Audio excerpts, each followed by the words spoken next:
want to thank all of the thousands of people in Miami, great place, for showing up at the courthouse and doing it in such an elegant manner, but showing respect because you recognize that this was a false and fraudulent indictment of me by corrupt people.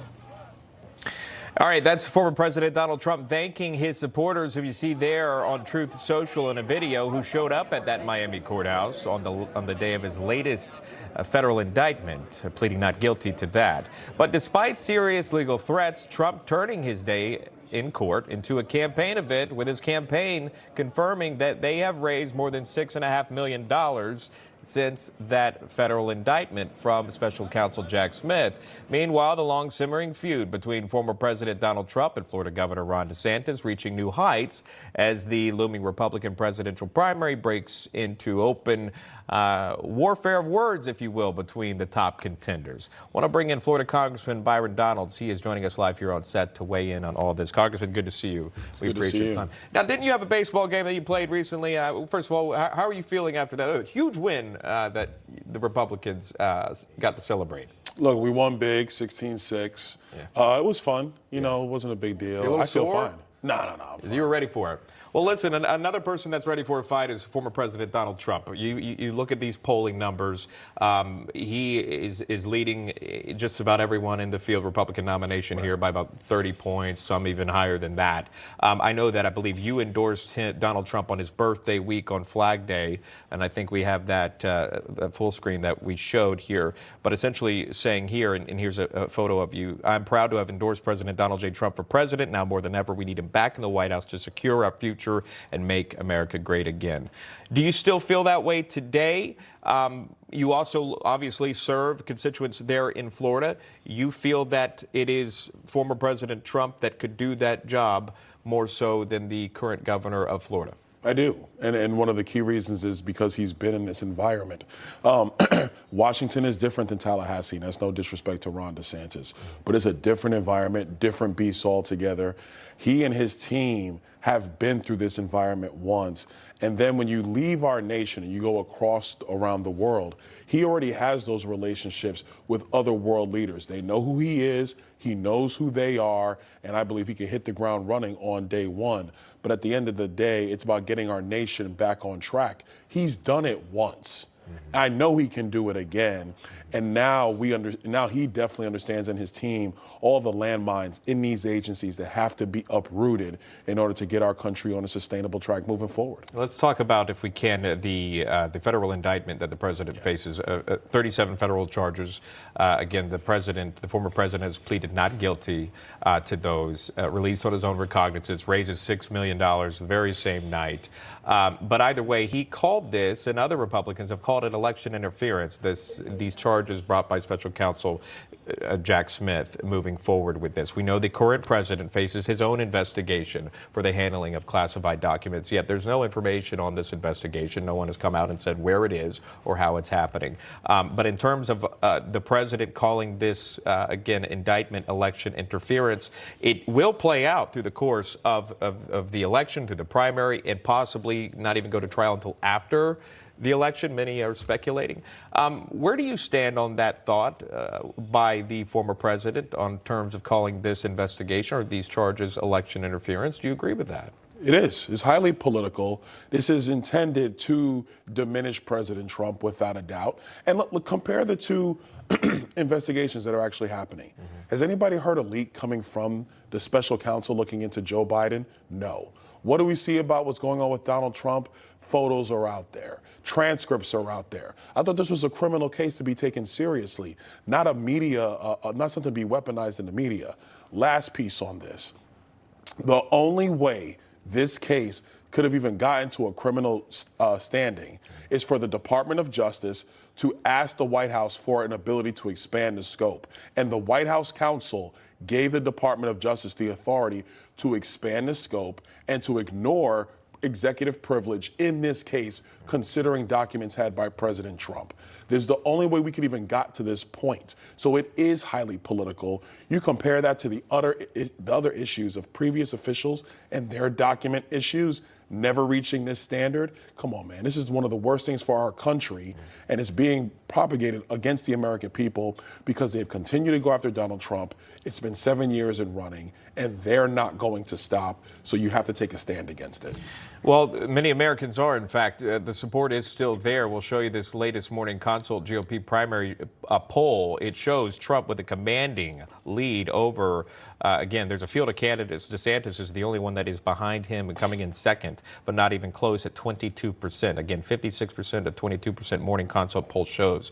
And again, this is after, I believe this is after the indictment played out. It is. Do you feel that he's going to continue to maintain this type of lead moving forward? Is there something that you think that the president would need to do differently? Or do you see DeSantis somehow getting an edge on President Trump? Remember, a debate is coming up in August. It's unclear if Trump will be a part of it or if he will not, but at some point they may debate each other. Do you see DeSantis gaining any edge on the former president? I don't. And it's at the end of the day, primary fields, when you have these many candidates, it's very difficult to catch somebody who has such a significant lead like President Trump. So I don't see that occurring. I think he's going to maintain his advantage. I think he's going to become the Republican nominee, and then we're going to move on to the general election. I wanted to play this too. We're talking about it. Obviously, you representing a district there in Florida. I wanted to play DeSantis here. He was in North Carolina. He actually spoke about what we're speaking about the Trump indictment. Here's that. When I was in Congress, I remember, Hillary had the emails with the classified, and my view was, well, gee, as a naval officer, if I would have taken classified to my apartment, I would have been court-martialed in a New York minute. And yet they seem to not care about that. And is there a different standard for a Democrat Secretary of State versus a former Republican president? I think there needs to be one standard of justice in this country. And that's where things unify, if you will, right. Congressman, where the Florida governor put again the running aside for the White House and is looking at the Justice Department, the FBI, the investigations, what has happened in the past, what has not happened in the past in terms of the emails that he was referencing with Hillary Clinton. Right. How it was that investigated? Was there any indictment? James Comey. Now he's looking at, again, the former president, the current president, and he calls it a two-tiered justice system. Where do you stand with that? Look, I think the governor's comments are absolutely correct. There has to be one standard. And the reality is that the political brass at the Department of Justice and the FBI has not had one standard. It's catch as catch can. It's all over the place. It's what's the old quote is, from my friends, everything, and from my enemies, the law. That is what's happened in the United States, and it's wrong. Hillary Clinton should have been prosecuted under the Espionage Act. Her emails wound up on the computer of Anthony Weiner, and the only reason we knew that is because he was being investigated for child pornography. That is what happened. You could talk about Sandy Berger. You could talk about so many other instances where the Department of Justice and the FBI either ignored it or gave it a slap on the wrist. Heck, the current president of the United States, Joe Biden, had documents from when he was a United States senator. I'm a United States congressman. I can't walk out of the skiff with classified information. If I do that, I could be prosecuted under the Espionage Act. And so what has happened in our country is wrong. They've chosen to play politics of the worst kind because it's Donald Trump. And I will repeat, the only reason this has become a criminal probe is because the White House counsel allowed the Department of Justice to expand it. This is all supposed to be under the Presidential Records Act, where President Trump and his team are supposed to be working with NARA over a 5-year period to go through all of his documents. And one quick thing, people say, well, he should have been working with NARA. Of course. Do you know how many documents a president of the United States leaves with? You think a president has time before he leaves the White House to go through all his documents? That doesn't even make any sense because he's still running the country until noon on January 20. He's still running the country every single day. It takes them time to go through all their materials. That's why the Presidential Records Act gives ex-presidents and ex-vice presidents, for that matter, a 5-year period to go through their documents and work with NARA. I'm going to completely pivot here while I have you, if I can. This is Pride Month. There has been a boiling point, if you will, with various corporations, Bud Light, obviously losing a lot of sales to their partnership marketing with Dylan Mulvaney, a transgender activist. You've seen Target have to remove things because they've had pride elements included with children's clothes. In Florida specifically, though, their Democrats target your state, sir, with book bans. Some of that not actually correct. Some of these books were deemed inappropriate for elementary school. It was moved to middle school. The Parental Rights and Education Act signed by Florida Governor Ron DeSantis there in the state. But where do you stand with this? This has been such a heated debate in terms of, again, trans rights and sexualization of children that many believe is happening in this present day. Florida's been pushing back on this, but there are other states that are deeming what this governor has done or what the state of Florida has done in other states as hate. Do you feel that way? No, I don't. A couple things. When it comes to books in the classroom, you're actually talking to the author of the original law in Florida that allowed parents and members of a community to review material in classrooms. I think that's important. Children are a captive audience when they're in school. So there shouldn't be material in there that is deemed objectionable. If your mom and dad, wouldn't buy it for you, it shouldn't be in the classroom. This is real simple stuff. So pornography and other materials like that in books should not be in the classroom. They should be removed. I totally support that. Number two, when it comes to people choosing to change their identity, that should be reserved for adults, not children. We should not be allowing anybody to walk around the parental rights when it comes to their children. I have 3 sons. It would not be happening if you're going to tell my sons that they get to change their identity and hide it from me as their father.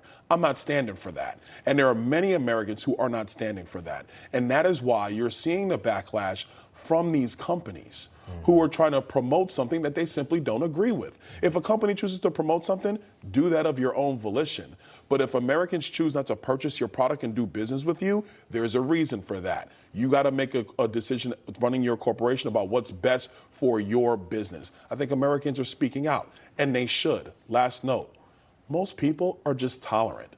If you have a lifestyle and that's what you choose to do, that's fine. But don't put that on me. Don't bring that into my home. Don't put that in front of me in every store I go to, because I don't want to engage in that. I don't agree with that. That's no disrespect to you and what you choose to do individually in your own person. And I think that's the standard that people want to get to. It's really a standard of tolerance of each other's views, each other's stands on these very personal issues. But to have them thrust into our politics the way this is, these campaigns where companies almost unilaterally are all doing it because they're afraid of being targeted at the shareholder meetings or being afraid of being boycotted by other groups, that's wrong. We'll leave it right there. Again, Americans choosing out with their wallets and able to do so. We'll continue that. I want to say thank you to the Congressman for coming on. Also to wish you a very happy Father's Day. I know you'll be able to return to Florida and enjoy a little time with the family. Absolutely. Thank you. You got it.